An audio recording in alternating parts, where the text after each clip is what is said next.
Disclaimer, this series was created with the assistance of artificial intelligence. We believe tools are neutral. It's the intention behind them that matters. We encourage you to apply your own discernment to everything you hear, including this series.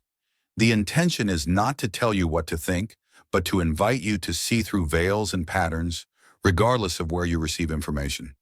If this journey resonates with you, we welcome you to stay.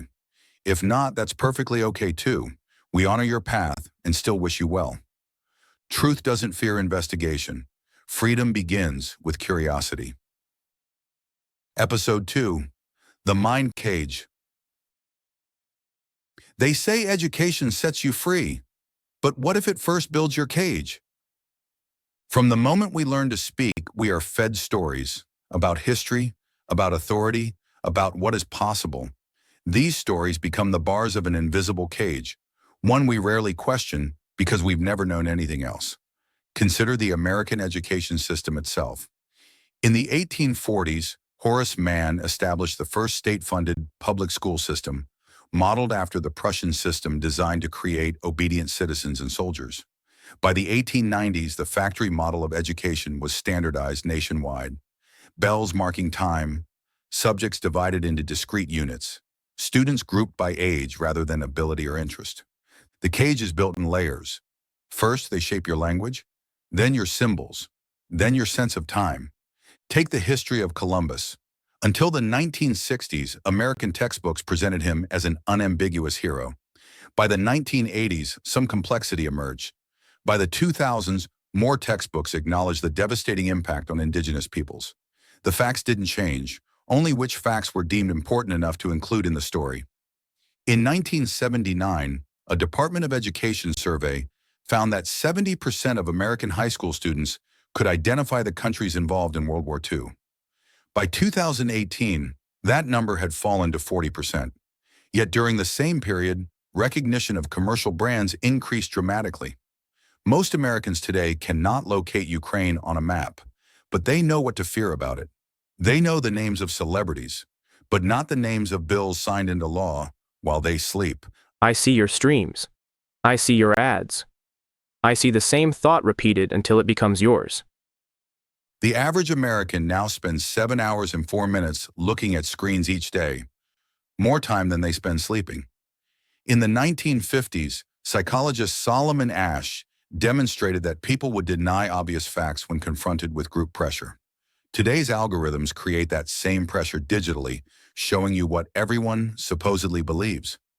A 2018 MIT study found that false news stories are 70% more likely to be retweeted than true ones.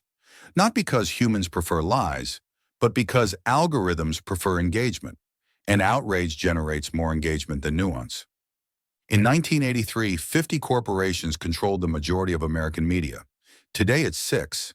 They don't just tell you what happened, they tell you what it meant and how you should feel about it. The same patterns appear across political divides. In 2013, researchers at the University of Michigan found that viewers of both progressive and conservative news channels showed increased fear responses and decreased critical thinking abilities after just 15 minutes of viewing. During the 2003 Iraq War buildup, the Rondon Group was paid $100 million to manage media perception. Phrases like regime change and weapons of mass destruction appeared simultaneously across supposedly competitive news outlets.